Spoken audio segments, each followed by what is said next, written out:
couldn't find a bottle of Beefeater to put on the table. Oh, it's all right. Well, good afternoon, everybody. It's a great pleasure for me, can't see you lot over there, great pleasure for me to be given the opportunity and a privilege to ask some difficult questions of Desmond. As most of you, or some of you may know, the founder of Beefeater Gin was my great-grandfather, James Burrow. So this is particularly significant to me today. So I'm delighted to do this. And the questions aren't necessarily very logical. I've got lots of questions. I have a sneaky feeling we may have to drop some of them out, which may be your relief, of course. Rather depends on my answer, Chris. I'm going to start. Desmond, could you just tell us a bit about your background and how you started in the industry? I don't want half an hour. I want about 2 minutes at the most. Well, I can't really remember. It's a while back.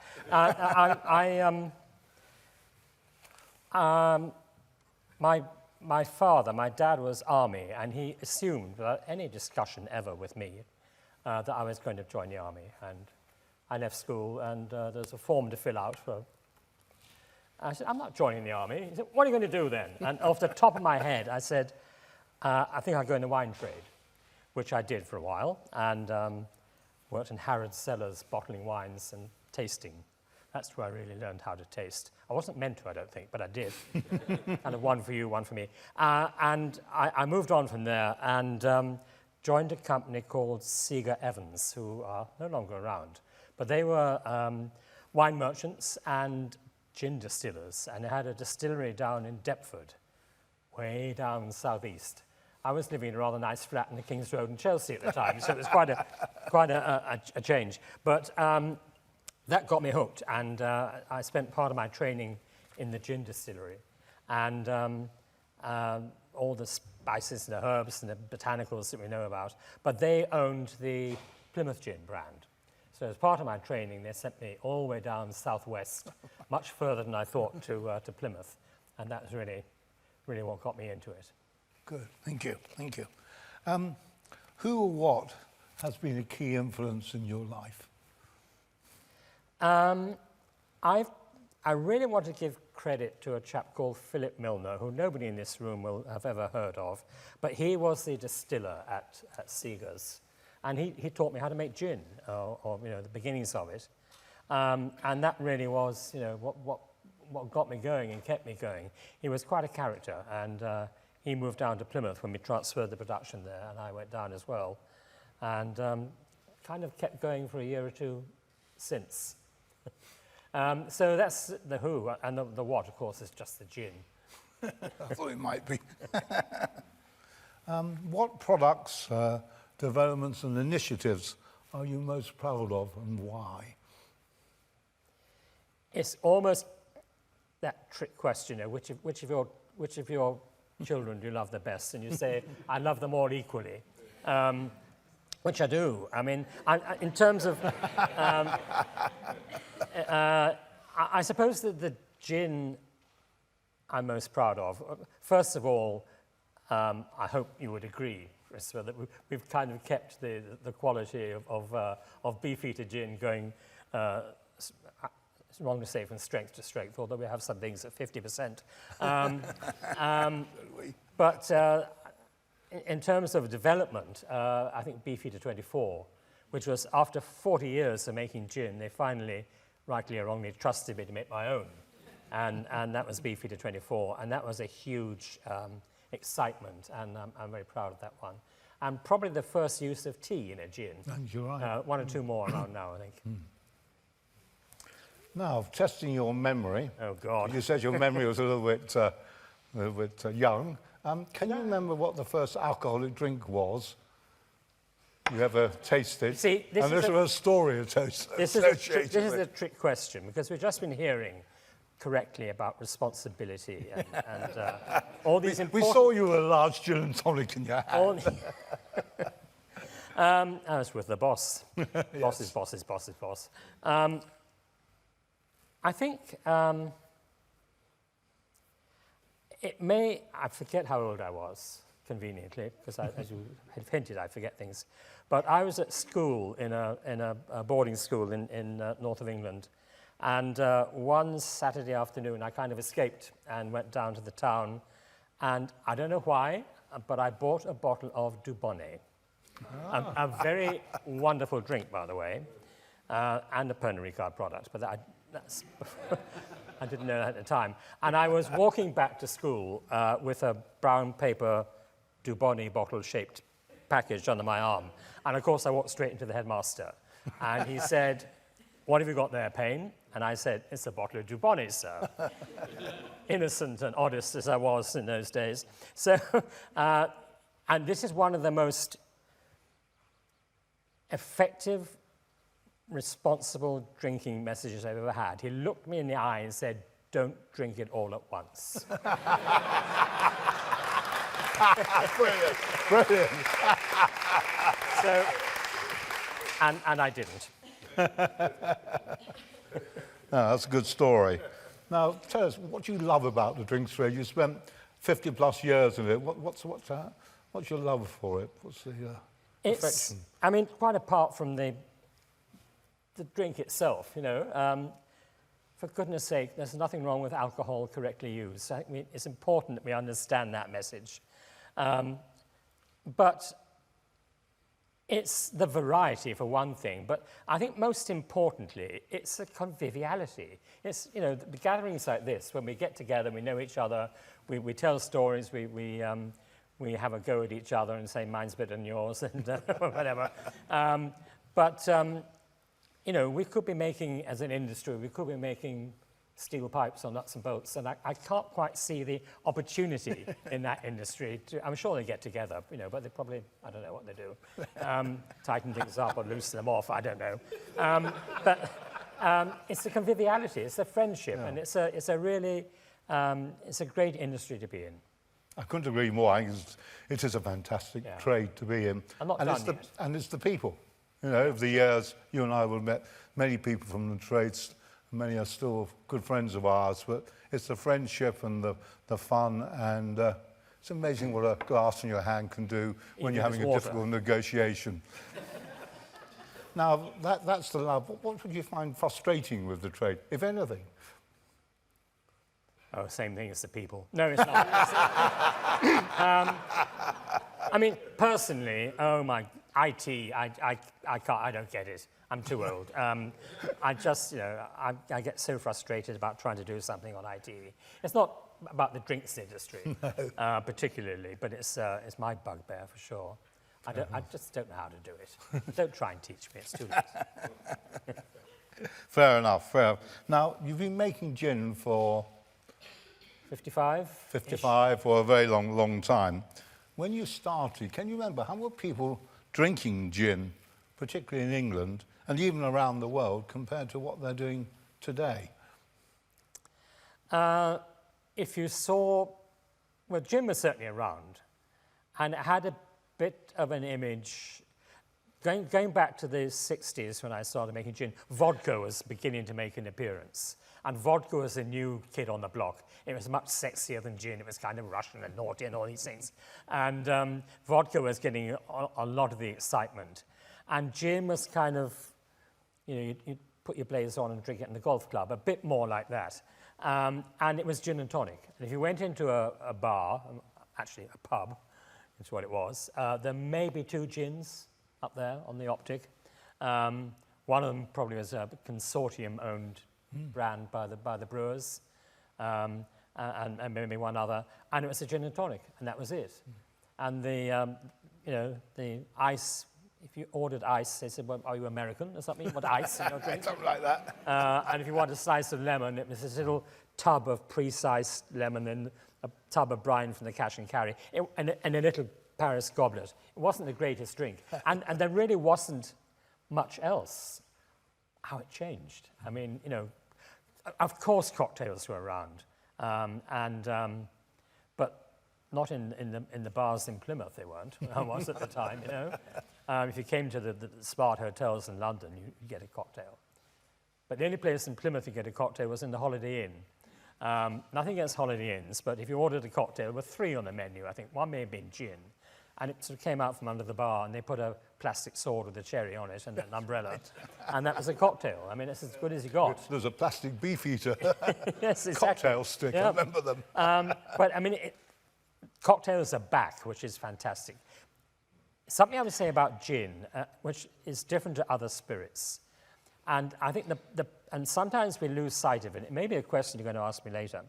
The purpose of gin, the prime purpose of gin, is to work in the hands of the cocktail bartender or the drinker, the consumer, in whatever way they want it to. And the gin should be that, a bit like the chameleon, you know, the lizard that changes colour to match its environment. Gin should be able to do that. So, you know, you shouldn't be too purist about the gin itself. It's what gin can do that's important. And that's what's happening now with cocktails and, you know, Asian gins and all the gins that are out there. So many styles of gin. But just hang on to that fact. It's meant to be versatile and to do everything you would demand of it. We have a very versatile product. We do. We're very fortunate. We're very lucky in that respect. Again, looking at the gin industry, what do you see are the biggest risks today, and perhaps also in contrast to that, the largest opportunities? The risks, I mean, it's something we've looked at earlier today, I suppose, in that things go in and out of fashion. And we've seen in the UK how gin is in decline currently. I'm sure we're all trying to put that right.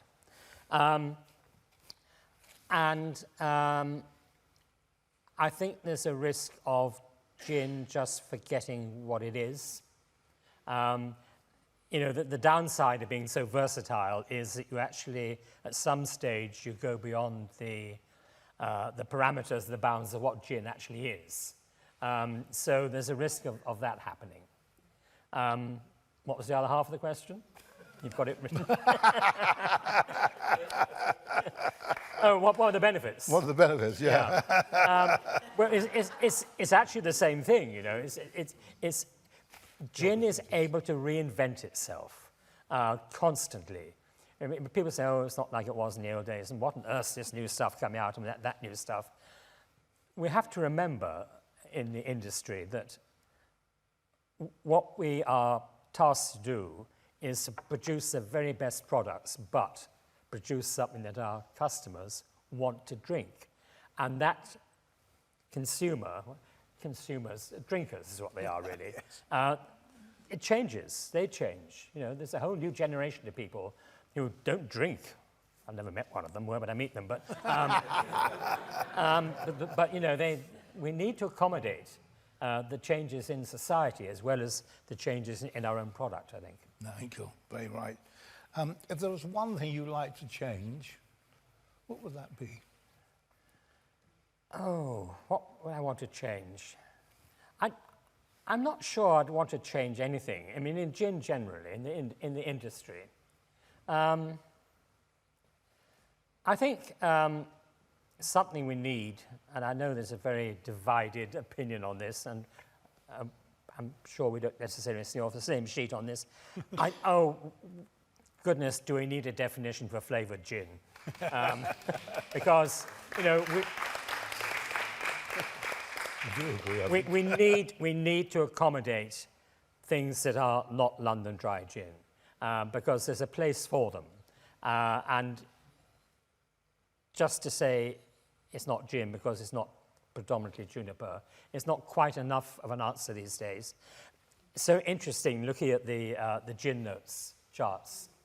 How very few of them actually have juniper as the biggest part of the bar. I have to re-look at those, I think. Some of them. No, good, fair points, fair points. Slight change of direction. What's your favourite place in the world for a good Beefeater martini? I wouldn't mind one right here, right now, to be honest. It depends. It depends where I am, who I'm with, whether I've had lunch or not, which is, if I haven't, it's not a good idea. I mean, I have to give credit to Duke's Bar for their frozen martini. but it's a challenge. But martini is a challenge. You know, it's not a glugging drink. Please don't glug a martini. But variations on a martini. I'm a bit of a purist when it comes to cocktails, but I do like a Gibson with the 3 little pearl onions. That's, and the bar in Athens called the Gin Joint, I think, and they caramelize onions in balsamic vinegar. God, that's a good drink. Fantastic, sounds great. With all your years of experience and knowledge, if you come across a new producer, what sort of would you tell them about sort of carrying on the traditions of London dry gin? I would say if you are going to make a London dry gin, make sure that it is a London dry gin as it is understood. And the other thing I would say is, for goodness sake, keep it simple. You don't have to get overcomplicated to make a new gin. I know it's tempting if you're making a new gin to say, and I know talking to some of the botanical suppliers, most of whom are in the room today, you know, people coming up and say, what have you got that nobody else is using? You know, that's not a good enough excuse. It has to work. You have to get the balance right. Absolutely. And I think classic London gins actually achieve that. So if you're going to make London gin, make sure that it is London gin in its definition and everything else. But just remember, there's lots of other ways of making gin as well as London gin. Fair enough. Of course, I like to see it made in London as well. Of course, couldn't agree more. Well, couldn't agree more. We both agree on that. Would you ever start a craft distillery? No. I thought that would be your answer. No. Not now, my God. I should have done 20 years ago. I have a slight problem with the word craft. So do I. Because the implication of craft, and it may well be true, but the implication of craft is small is beautiful, which I understand.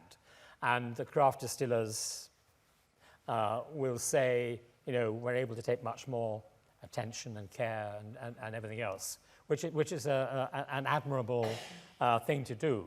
But I think, in a way, the word has almost been, is it saying small is beautiful, which is fine, but it's not, you know, it doesn't necessarily give the opportunity to expand to a big brand. And I just think of some of the things we do at Beefeater, and quite apart from the selection of botanicals, which is crushing and sniffing and all the other things, you know, we still use an old beam scale to weigh out the botanicals every morning. So you're tipping on the coriander seed just to get it exactly right.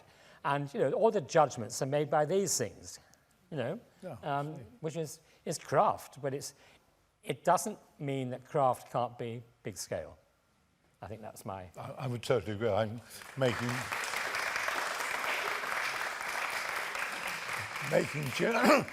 gin as a craft in a 20 litre that still is the same making in a 4,000 litre.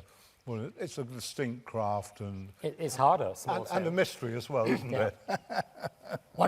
Just to take that one stage further, one of the advantages of being large scale is you have all the opportunities of blending. Whether you're, you know, I mean, we've all seen, you know, we've had a couple of difficult years on juniper, and if you're only going to buy a couple of bags of juniper for your gin, it's quite difficult to match that again next year.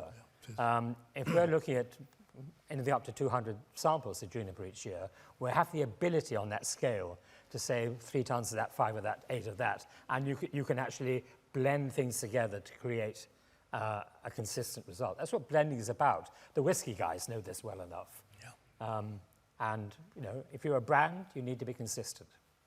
Now, I know you've done a lot of gin tastings I have. over the years, and if you just put Beefeater and Plymouth and others you're closely associated away, is there any particular gin you say, wow, that's pretty good to me? We've just mentioned them. I thought you'd answer it like that. I would do the same. I mean, there are lots of really good gins out there. We all have our own individual style, I hope. It's the versatility. Again, it's the whole thing, you know. if you think of other spirits, of all the fine whiskies in the world, whiskey, there's only one material, basically, it's grain. And brandy is a grape. But gin is whatever you want. It's juniper and coriander and, cinnamon, whatever you want. There's much more variety and flexibility and opportunity with gin. I don't know if that was the answer. No, well, no, the answer's yours, not mine. Okay. What's been your high point in your gin career? And then also, as you know, I'm not a great believer in retirement. I think you're going to start a new chapter in your life. I think you're on your 4th chapter of new life. You've retired about 3 times, I'm told. I know you're still doing a little bit of work at Beefeater. Well, I'm doing a lot of work at Beefeater. My Correction. boss is out there. I think you know what I'm saying, asking.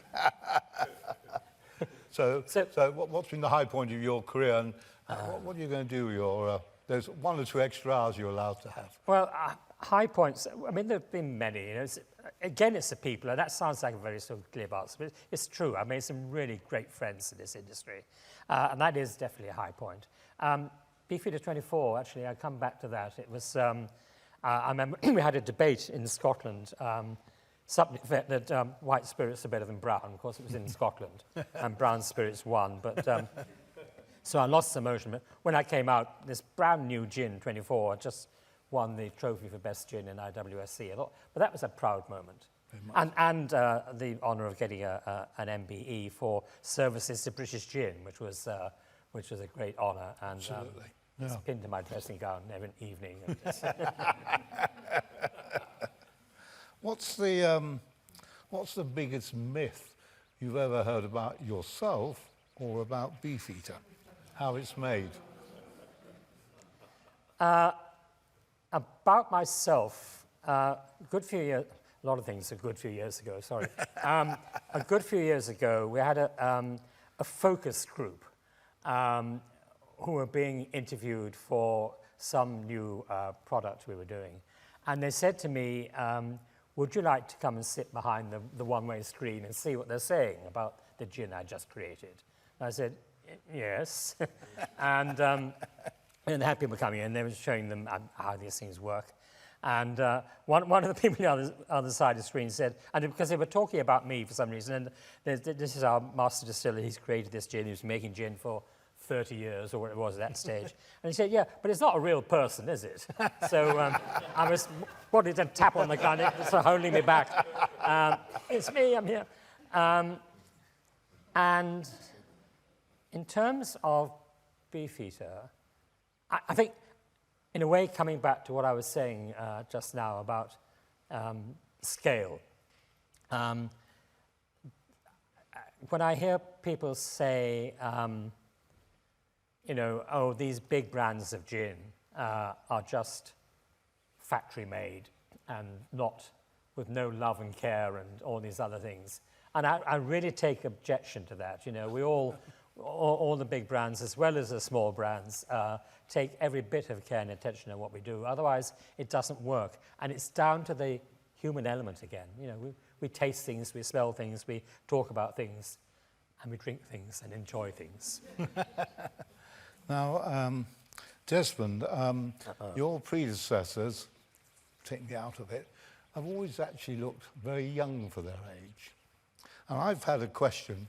Some of the questions there have come from people in the audience, as you might imagine. But the question I've had, I don't think the owner's here, actually. I haven't seen him. Okay, just as well. Is it true that your youthful looks are due to drinking Beefeater gin, or are you just lying about your age?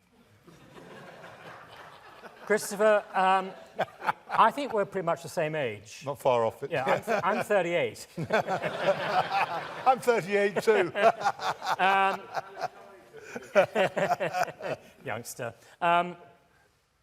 It must be the medicinal properties of juniper, I think. Yes. Yeah, that's what I put it down to. Juniper has been the cure for almost everything since it was first found and put into spirit and made gin. Rightly or wrongly, but it works for me. Seems to work. It certainly has. Desmond, thank you very much. I hope everyone's enjoyed listening to some of Desmond's stories and history today. I'm delighted to say that Desmond has agreed to be our next Grand Rectifier of the Gin Guild, and you will be installed in October, so I hope you'll come along to the occasion.